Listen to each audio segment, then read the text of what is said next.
Mukesh Ambani India के सबसे अमीर लोगों में से एक है, लेकिन क्या आपने कभी ये सोचा है कि वो इतने अमीर बने कैसे? बहुत से लोग ये सोचते हैं कि शायद ये रिलायंस जियो की वजह से है, जो इंडिया की सबसे बड़ी टेलीकॉम ऑपरेटर है। दूसरे लोग ये समझते हैं कि ये शायद रिलायंस रिटेल या फिर इनके स्मार्ट बाजार आउटलेट्स की वजह से है, लेकिन आपके ये सारे अजम्पशंस गलत है। रिलायंस का टेलीकॉम बिजनेस उनके टोटल प्रॉफिट्स का मेजर कंट्रीब्यूटर नहीं है और रिलायंस रिटेल तो उससे भी कम है। तो इनका मेजोरिटी ऑफ द पैसा आ कहां से रहा है? जब रिलायंस जियो 2016 में लॉन्च हुआ था तब उसने अगले 2 सालों तक रिलायंस को कोई भी प्रॉफिट नहीं दिया और इसको लॉन्च करने के लिए रिलायंस ने अपनी खुद की जेब से $22 बिलियन यानी 1,50,000 करोड़ रुपीस का इन्वेस्टमेंट किया, और वो भी बिना किसी रिटर्न के एक्सपेक्टेशन के। तो सोचने वाली बात यहाँ पे ये है कि मुकेश अंबानी ने इतने बड़े इन्वेस्टमेंट के लिए इतना पैसा लाया कहां से? तो ये आ रहा है मुकेश अंबानी के एक ऐसे वेल्थ के सोर्स से जो इतना ज्यादा गहरा है कि आप अपनी पूरी जिंदगी भी खर्च करने लगा दो तो भी आप खर्च नहीं कर पाओगे। ये मुकेश अंबानी का एक कैश काउ है जो अंबानी फैमिली ने दशकों पहले इस्टेब्लिश किया था, जिससे मुकेश अंबानी, उनके बच्चे और उनके आगे की कई पीढ़ियां कंटिन्यूअस अर्न करती रहेगी। और ये पैसा ना एंटरटेनमेंट, स्पोर्ट्स या फिर रिटेल जैसे ग्लैमरस सेक्टर से नहीं आता, बल्कि ये एक बोरिंग बिजनेस से आता है जिसका नाम है जामनगर रिफाइनरी।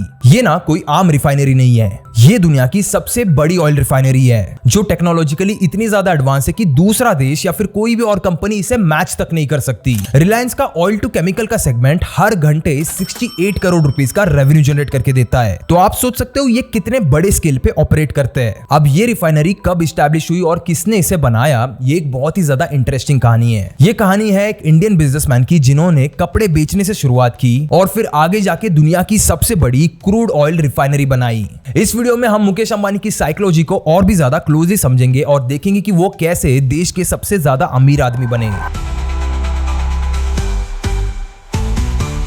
चलो सबसे पहले शुरू करते हैं ये समझने से कि क्रूड ऑयल रिफाइनरी क्या होती है। पेट्रोलियम प्रोडक्ट जैसे पेट्रोल या फिर डीजल डायरेक्टली अर्थ से नहीं निकलते, जो एक्सट्रैक्शन से मिलता है उसे कहा जाता है क्रूड ऑयल। अब इस क्रूड ऑयल को हमें रिफाइन करना पड़ता है। जामनगर जैसी क्रूड ऑयल रिफाइनरी इस क्रूड ऑयल को प्रोसेस करके यूजेबल प्रोडक्ट्स बनाती है। अब क्रूड ऑयल से कई सारी अलग अलग चीजें बनती है जैसे petrol, diesel, jet fuel, LPG, kerosene, petrochemicals और इवन पेट्रोलियम जेली जैसे वैसलीन भी बनती है। जामनगर रिफाइनरी दुनिया की सबसे बड़ी ऑयल रिफाइनरी है, ना सिर्फ अपने साइज में बल्कि प्रॉफिटेबिलिटी में भी। 2023 में रिलायंस इंडस्ट्रीज का profit after tax 73,000 crore rupees से ज्यादा था। अगर आप अर्निंग्स ब्रेकडाउन देखें तो ऑयल और गैस एक्सप्लोरेशन ने 9.1% का कंट्रीब्यूशन किया, रिलायंस रिटेल ने 12% का। अब रिलायंस रिटेल में रिलायंस फ्रेश, स्मार्ट बाजार ऐसे कई सारे आउटलेट्स भी इंक्लूडेड है। उसके बाद इनकी डिजिटल सर्विसेज ने 33.6% कंट्रीब्यूट किया, जिसमें जियो टेलीकॉम, जियो सिनेमा और जियो फाइबर भी शामिल है। लेकिन इनका सबसे बड़ा contribution oil to chemical refining business ने किया था, जो था 41.5%।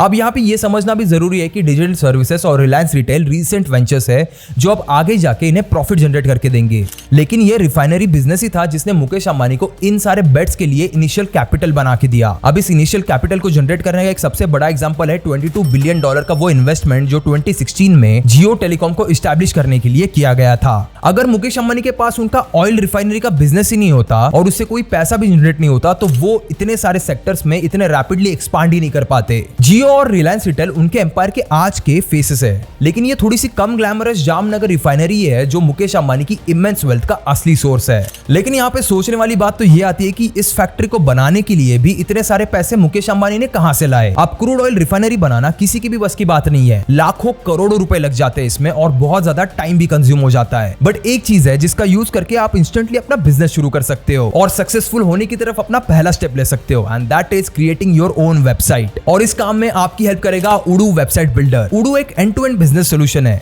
और यहाँ पे वेबसाइट बनाने से लेके सेल्स तक सारे बिजनेस प्रोसेसेस एक ही जगह से मैनेज कर सकते हो आप। उन्हीं में से एक है उडू वेबसाइट बिल्डर। ये एक इजी येट स्टनिंग सोल्यूशन है क्योंकि यहाँ पे आपको एक अमेजिंग वेबसाइट एडिटर मिलता है। गए वो दिन जब आप कोडिंग करके वेबसाइट बनाते थे, अब बस ड्रैग और ड्रॉप करके आप अपनी वेबसाइट बनाओ इन लेस देन 10 मिनट्स। उडू का यूज करने के 3 मेन रीजंस आपको मैं बताता हूँ। Number 1, first app is free forever, वो भी for unlimited number of users. Number 2, आप अपना पूरा का पूरा बिजनेस मैनेज कर सकते हो, लिटरली सारे के सारे task at one place at उडू। And number 3, free customer support and unlimited hosting और मेंटेनेंस, वो भी फॉर लाइफ टाइम। प्लस ये रहे उडू के और कई सारे फीचर्स। सिंपली आपको udu.com पे जाना है, स्टार्ट नाउ पे क्लिक करना है और वेबसाइट बिल्डर सिलेक्ट करना है to get a free trial. उसके बाद खुद को रजिस्टर करना है और अपने बिजनेस बिजनेस को एक अच्छा सा नाम देना है। उसके बाद अपनी वेबसाइट की डिटेल्स और ऑब्जेक्टिव्स फिल करने हैं एंड एक अच्छा सा कलर पैलेट चूज करना है, या फिर कलर्स को आप अपने ब्रांड का लोगो अपलोड करके भी चूज कर सकते हो। और फिर जब आप पेजेस और फीचर सिलेक्ट करोगे, उडू आपके सामने 3 थीम्स लेके आएगा। अगर आपको और भी थीम्स चाहिए तो बस व्यू मोर थीम्स पे क्लिक करके आप और भी थीम्स देख सकते हो।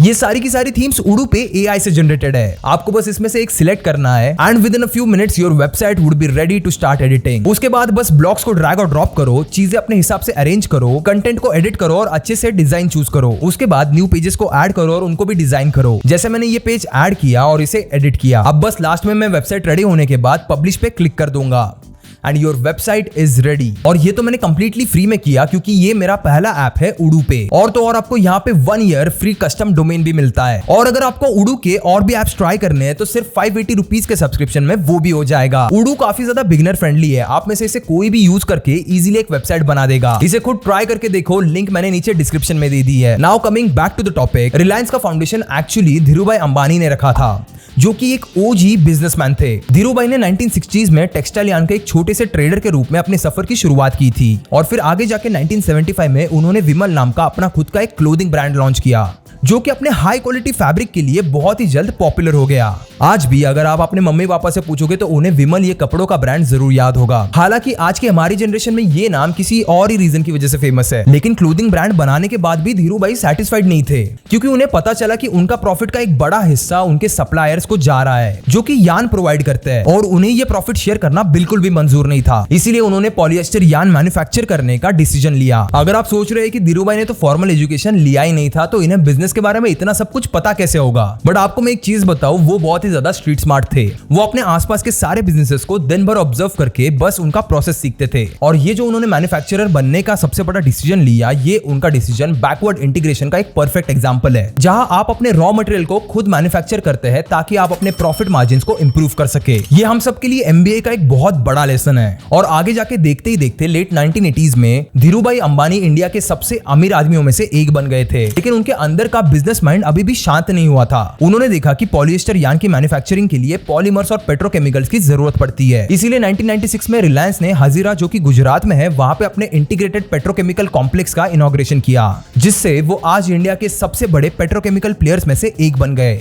लेकिन धीरूभाई जी अभी भी इससे सैटिस्फाइड नहीं थे। पेट्रोकेमिकल्स क्रूड ऑयल को रिफाइन करके मिलते हैं, ये उन्हें पता चला, और उन्हें ना ये प्रोसेस भी अपने हाथ में ही चाहिए था। तो 1999 में धीरूभाई ने दुनिया की सबसे बड़ी ऑयल रिफाइनरी जामनगर रिफाइनरी बनाने का विजन रखा। इस प्रोजेक्ट का एग्जीक्यूशन मुकेश अंबानी ने किया, जो धीरूभाई के सबसे बड़े बेटे थे। लेकिन आपको यह समझना होगा कि मुकेश अंबानी यहाँ पे क्यों चूज हुए और अनिल अंबानी क्यों नहीं। ये भी ना एक अलग ही कहानी है, क्योंकि धीरूभाई अंबानी का उन दोनों को देखने का नजरिया बहुत ही अलग था। काफी ज्यादा इंटरेस्टिंग टॉपिक है, मैं इसे किसी और वीडियो में कवर करूंगा। बात करें जामनगर रिफाइनरी की, तो मुकेश अंबानी ने पहली बार इतना बड़ा प्रोजेक्ट अपने हाथ में उठाया था, और इस मेगा प्रोजेक्ट को अगले कुछ सालों में उन्होंने सक्सेसफुली एग्जीक्यूट भी किया। यहाँ पर आपको अंबानी का बिजनेस एक्यूमेन और फोरसाइट साफ दिखाई देता है। बिजनेस तो जैसे उनके खून में ही दौड़ता है, और उस दिन से लेकर आज तक अंबानी की बिजनेस करने की फिलॉसफी कभी नहीं बदली। जब धीरूभाई टेक्सटाइल बिजनेस में थे तो उन्होंने इंश्योर किया कि वो वहां पे डोमिनेट करे। दूसरी तरफ विमल अपने पीक पे लार्जेस्ट टेक्सटाइल ब्रांड भी बन गया था। आगे जाके यही चीज पेट्रोकेमिकल में भी करके दिखाई। हजीरा प्लांट गुजरात की एक सोफिस्टिकेटेड फैसिलिटी थी। उस टाइम के हिसाब से ये काफी ज्यादा प्रोग्रेसिव बिजनेस प्लान था, और आगे जाके मुकेश अंबानी ने भी ये पैटर्न आगे बढ़ाया। उन्होंने टेलीकॉम सेक्टर में जियो को लॉन्च करके जैसे कंपटीशन ही खत्म कर दिया। रिटेल सेक्टर में बिग बाजार का एक्विजिशन किया, और अब रिसेंटली डिज्नी हॉटस्टार के साथ एक मर्जर किया। उनकी स्ट्रेटेजी बेसिकली ये है कि वो अपने कंपनी को इतना बड़ा बना देते हैं कि दूसरे के लिए उस स्पेस में सर्वाइव करना ही मुश्किल हो जाता है। कंपटीशन तो दूर की बात रह गई, आप सोचो सर्वाइवल ही वहां पे बहुत मुश्किल हो गया है। जामनगर रिफाइनरी के केस में भी उन्होंने वही किया। ये रिफाइनरी शुरुआत से ही इंडस्ट्री का एब्सोल्यूट लीडर बनने के लिए सोची गई थी, और ये कोई ऑर्डिनरी रिफाइनिंग प्लांट नहीं था। ये एक फुल्ली इंटीग्रेटेड मैन्युफैक्चरिंग फैसिलिटी थी, जिसमें 2500 एम्प्लॉइज के लिए residential housing, electricity power generation complex, dedicated shipping port, water treatment plant और अपना खुद का एक एयरपोर्ट टर्मिनल भी था। बाय रियल लाइफ केजीएफ तो इसे ही कहते हैं। ये सब कुछ 7500 एकर्स यानी 30,000 स्क्वायर किलोमीटर के एरिया पे बनाया गया था। मार्च 2024 में अनंत अंबानी का जो प्री वेडिंग सेलिब्रेशन हुआ था, जिसमें कई सारे नेशनल और इंटरनेशनल सेलिब्रिटीज भी आए थे, वो भी जामनगर कॉम्प्लेक्स में ही होस्ट किया गया था। इस रिफाइनरी को बनाने का टोटल इन्वेस्टमेंट 25,000 करोड़ यानी $6 बिलियन था और इसे सिर्फ 3 सालों के रिकॉर्ड टाइम में बनाया गया था। इसी स्केल की और भी रिफाइनरीज को बनाने में इससे डबल टाइम लगता है और इससे डबल पैसा भी लगता है। इस प्रोजेक्ट के लिए 75,000 से भी ज्यादा वर्कर्स ने राउंड द क्लॉक काम किया था और इसके क्विक कंस्ट्रक्शन के बाद भी जामनगर रिफाइनरी एक टेक्नोलॉजिकल मार्वल ही है। इसका कॉम्प्लेक्सिटी इंडेक्स यानी CI काफी ज्यादा हाई है। CI बेसिकली रिफाइनिंग प्लांट्स की कैपेबिलिटी को इंडिकेट करता है कि वो डिफरेंट क्वालिटी के क्रूड ऑयल्स को कितने हाई वैल्यू प्रोडक्ट्स में कन्वर्ट कर सकते हैं। जितना ज्यादा ये CI होगा उतनी एडवांस रिफाइनिंग कैपेसिटी होगी और जामनगर रिफाइनरी का CI 21.1 है जो दुनिया में सबसे ज्यादा है। अगली जो बेस्ट रिफाइनरी है मोटिवा जो कि USA में है, उसका CI 14.3 है और बाकी सारी मेजर रिफाइनरीज का CI लगभग 11 के आसपास ही होता है। इसका मतलब ये होता है कि जब दूसरे रिफाइनरी सिर्फ कुछ स्पेसिफिक प्यूरिटी के क्रूड ऑयल को ही प्रोसेस कर सकते हैं, Jamnagar refinery garbage crude oil को भी आसानी से प्रोसेस कर सकता है। ये 170 से ज्यादा डिफरेंट टाइप्स के क्रूड ऑयल को बिना किसी दिक्कत के प्रोसेस करने की कैपेबिलिटी रखता है। जहां पे ना टिपिकल रिफाइनरीज का वेस्ट जनरेशन 5% होता है, वहीं पे जामनगर रिफाइनरी का वेस्ट जनरेशन सिर्फ 0.2% है। ये दुनिया में लोएस्ट ऑपरेशनल और मैन पावर कॉस्ट के लिए हर साल कंसिस्टेंटली नंबर 1 रैंक करती आ रही है और इसी वजह से जामनगर रिफाइनरी के प्रॉफिट्स दुनिया में किसी भी और रिफाइनरी से सबसे ज्यादा है। तो इसकी gigantic scale, low cost, high tech abilities और हाई प्रॉफिट मार्जिन्स की वजह से ये मुकेश अंबानी के लिए एक अल्टीमेट कैश काउ बन चुकी है।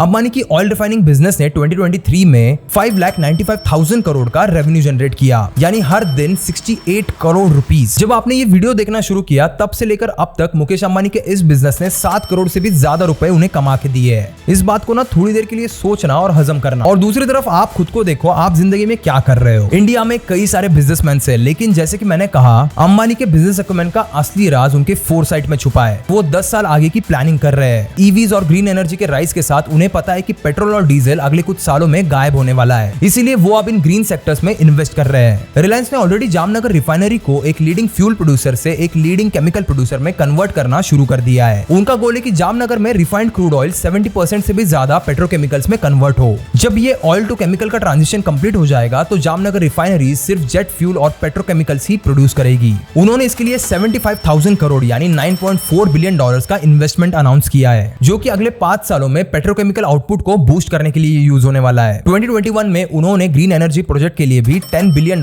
का इन्वेस्टमेंट अनाउंस किया, जिसमें जामनगर में ये 4 गीगा फैक्ट्रीज बनाने वाले हैं जो सोलर सेल, बैटरीज और ग्रीन हाइड्रोजन प्रोड्यूस करेगी। तो आज भी ना ये आदमी 10, 20, 30 सालों तक आगे सोच रहा है और बस ये सोच रहा है कि उस वक्त क्या रिलेवेंट होगा और उसी पे फोकस कर रहा है। और इसी वजह से मुकेश अंबानी 25 साल पहले भी अमीर थे, आज भी अमीर है और 25 साल बाद भी अमीर ही रहने वाले हैं। वो जो स्ट्रेटेजी आज अडॉप्ट कर रहे हैं वो उनकी 25 साल पहले भी रही है। इंडस्ट्री का कंप्लीट और अटर डोमिनेशन जो मोनोपोलाइजेशन को जन्म देता है ताकि कंपटीशन एग्जिस्ट ही ना कर सके। रिलायंस एम्पायर का डाउनफॉल का एकमात्र रीजन है 25 साल पहले दोनों अंबानी भाइयों के बीच में जो झगड़ा हुआ था वो, और अब शायद एक और फैमिली झगड़े का खतरा अंबानी पे मंडरा रहा है, क्योंकि इस बार तो 3 अंबानी सक्सेशन के लिए लाइन में खड़े हैं। लेकिन मुकेश अंबानी अपने लेवल पर ये झगड़ा अवॉइड करने की पूरी कोशिश कर रहे हैं उनके एक मेगा सक्सेशन के प्लान के थ्रू, जो अगले पोटेंशियल बिलियनर्स को जन्म दे सकता है। ऐसी अगर आपको और भी बिजनेस केस स्टडीज में इंटरेस्ट है तो नीचे कमेंट में मुझे जरूर बताना। और हाँ, लास्ट में आपको और एक बार याद दिला दूं, उडू वेबसाइट बिल्डर आज के आज ट्राई करके देखना, क्योंकि उडू पे आपका पहला ऐप हमेशा फ्री रहेगा